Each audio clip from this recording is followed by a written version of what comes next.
So this is my Year 10 poetry unit designed for my Year 10 students this year who will be writing a short story at the end of this unit. Welcome to the unit first of all, and we're going to start off today with what is poetry. The first response I get when we start talking about poetry in the school setting is, isn't poetry boring? And I think there's a number of reasons people think that. I certainly disagree. But I think there's a number of reasons people think that, and we'll hopefully break down some of those barriers over the next few weeks. So poetry is seen as difficult to approach. There's hidden meaning, there's references to obscure ideas. There's lots of stuff can be going on in a poem that the reader might not at first know about. Certainly becomes easier the more you read, but particularly when you're starting out reading poetry, it can be quite difficult. But we'll cross those bridges together. But the first way I'd like you to start thinking about poetry is as if you're looking at a piece of art. When we're looking at a painting or a sculpture, we're not necessarily expecting to understand everything. For some reason that's okay with a painting. We can look at a painting and go, well, I think I understand what's going on there, I can see a bit of what's happening there, but most of all I just like it. And we're happy to say that about a painting, but for some reason it's less common with poetry. But we need to start looking at it like that. If we can do that, if you can start looking at poetry just for the sake of looking at the words and gathering feelings from and impressions from the words, well, you're on the right path. So you might not understand everything about a poem, may even confuse you, but you can still look at that beauty and all the skill that's behind the poem. Don't feel because I don't understand this doesn't mean that this means I can't like it. You can like things without fully understanding them.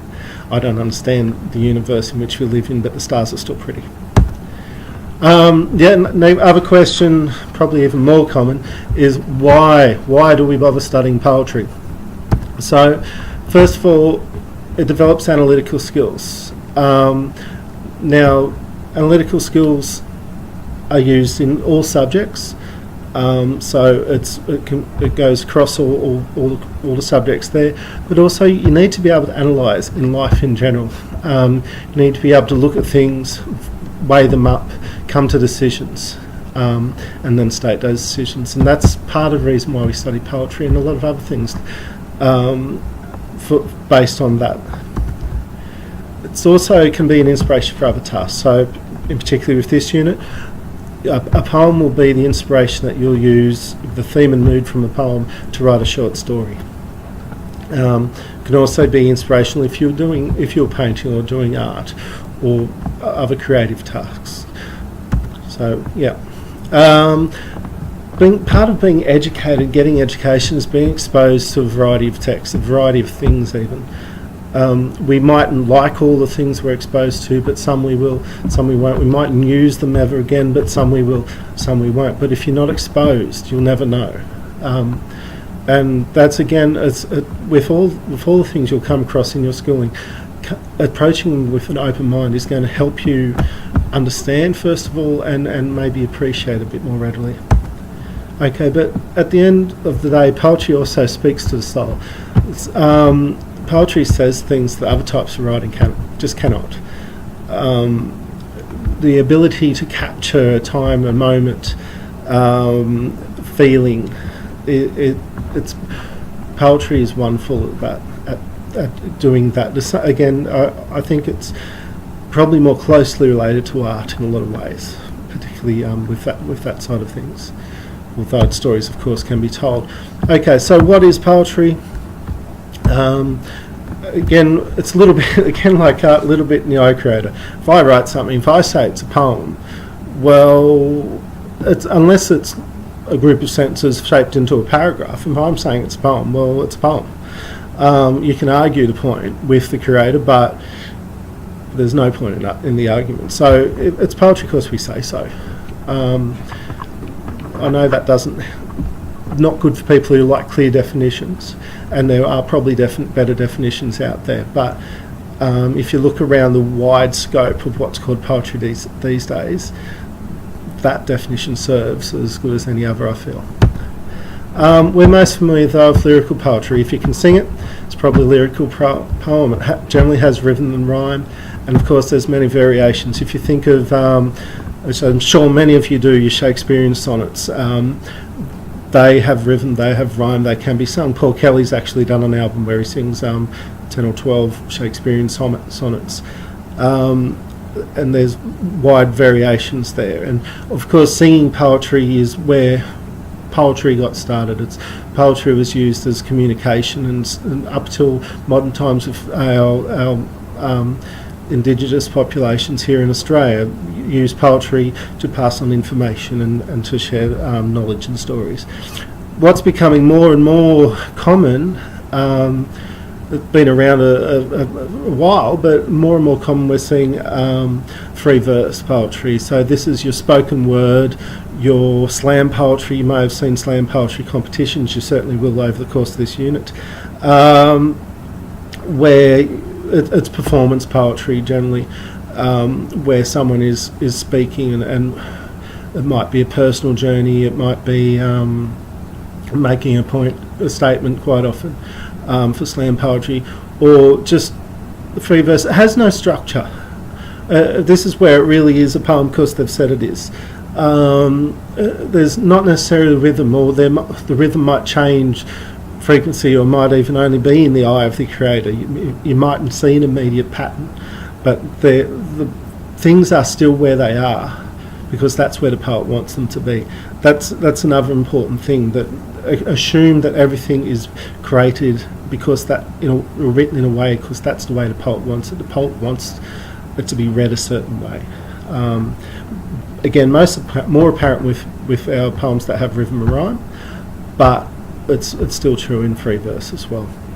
So we're going to have a look at a poem in a moment. We're going to actually look at a little piece of rap, because rap is another form of modern poetry, and there's some great stuff coming up from some artists now. But how do we know what the poem is going on about?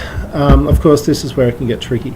Sometimes we have to look at when the poet was writing, what was going on in their lives, what was going on in the broader world that they existed in.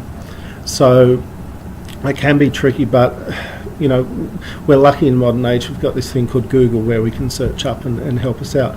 But before we get to that stage, we need to approach each poem with an open mind. We need to try to clear our head of expectations of this poet's going to be boring, this poet's going to be talking about this subject, or what have you. We need to approach each poem with an open mind.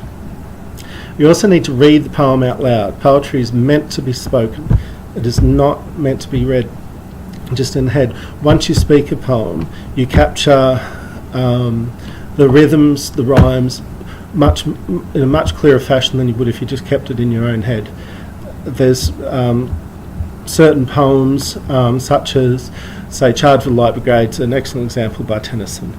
The way that is written, it's structured so the rhythm is similar to the canter of a horse. That is definitely what he wanted, and you wouldn't necessarily see that if you just read it in your head. Okay, so what I really want my students to be doing as they're reading poems over the course of this unit is try to create your own understanding before you go and do your research, before you go and Google it. Think about, how does it make you feel? What does it make you think of? It's easy just to read a poem and go, oh, I've got no idea. But take a moment. How does it make you feel? What does it make you think of? And if you give yourself a chance, you'll be able to start creating some meaning. Maybe not all of it, maybe only a line here and there. But by building on that, you'll get to where you need to be. So, here we go. We're looking at J. Cole of the album's For Your Eyes Only, I think, yes. And it's called Immortal.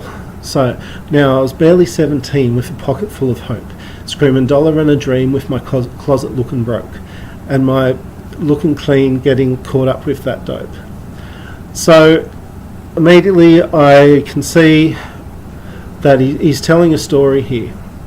I don't know whether it's talking from personal experience or he's talking about someone he knew or even an imagined character, but he's telling someone's story. So we'll move along and I'll look at my understanding of various lines. I've just chosen this rap. I've sort of thought might have been more in line with your experiences. You might have listened to more rap than you have read poetry. I think would be a fair chance for most of you. So that's why I've chosen just a little piece and we're just going to look at it quickly. So my understanding, what do I think's being said? Now, I was barely 17 with a pocket full of hope. So he's young, he's looking for a better life. Screaming dollar and a dream with my closet looking broke. So when I wrote this, I said I'm not sure about dollar and a dream, but he's wearing poor looking clothes. I knew that. But then as I thought about it, and then I did look it up, dollar and a dream, of course, that's all you've got. It means I've got $1 and a dream, and somehow it's going to...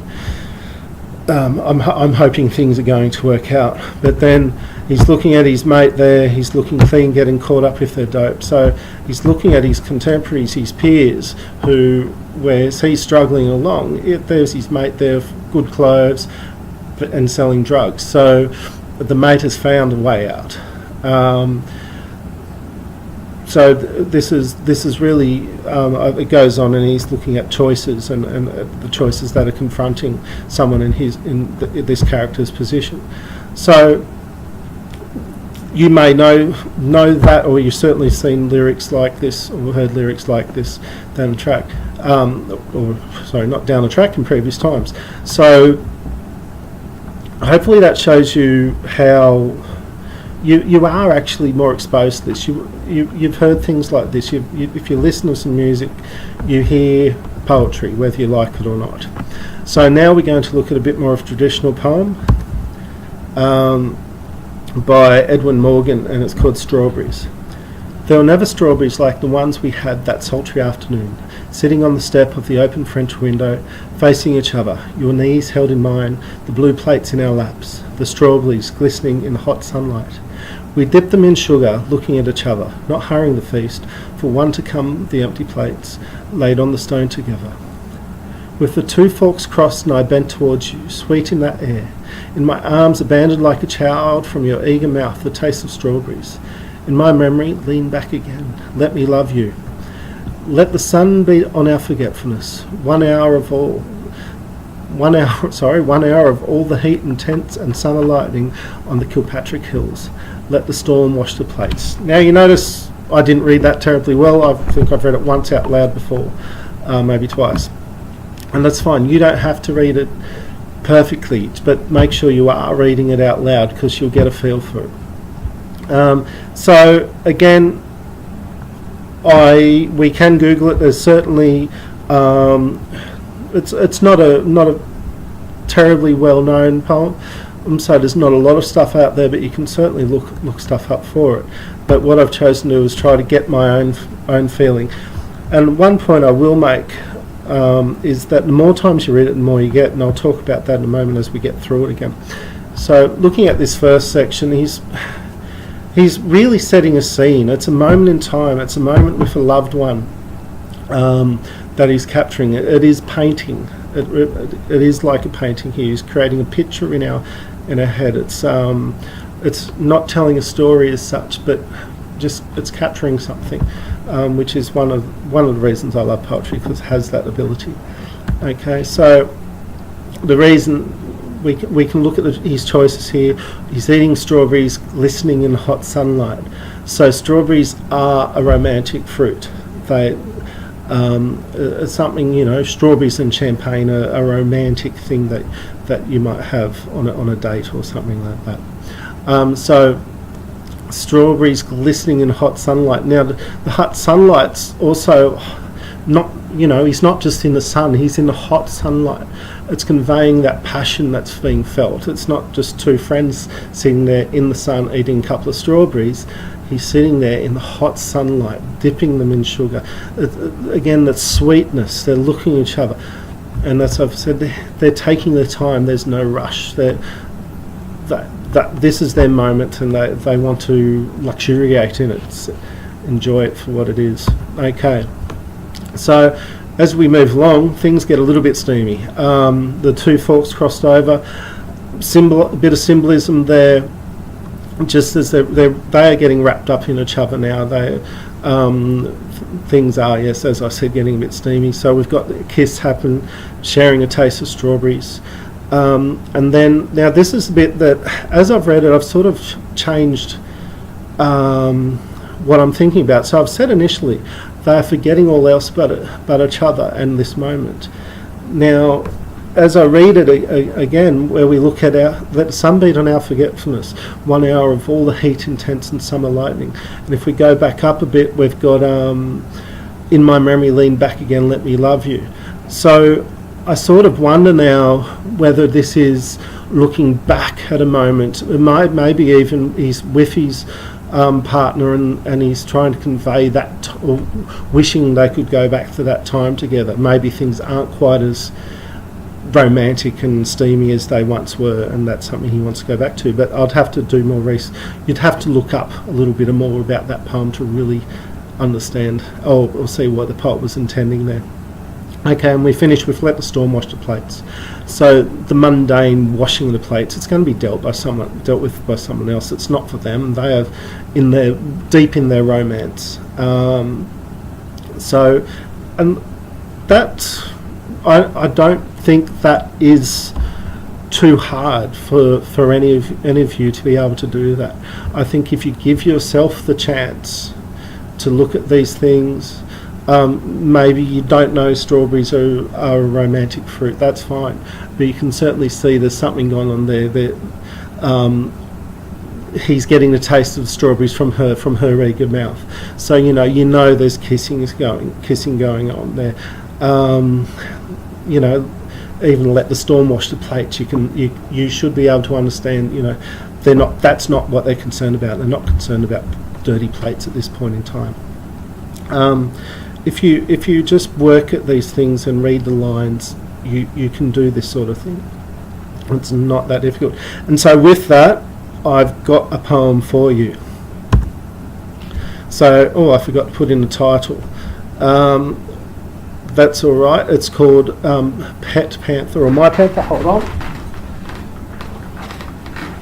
It's called Pet Panther by A.R. Ammons, and I'll make sure I've got that up on the board when we talk about it in class. But so here again, I want you to be the ones to read it out loud for yourselves. I want you to try to get some meaning from it, and I'll let you know when I need to have seen that. You're going to write a paragraph about it, which sounds really good fun for you all. So this is my first of my clips. I'll do one each week for the rest of the unit, just to highlight what I think are perhaps more important aspects of each week of the unit. So thanks, and catch you later.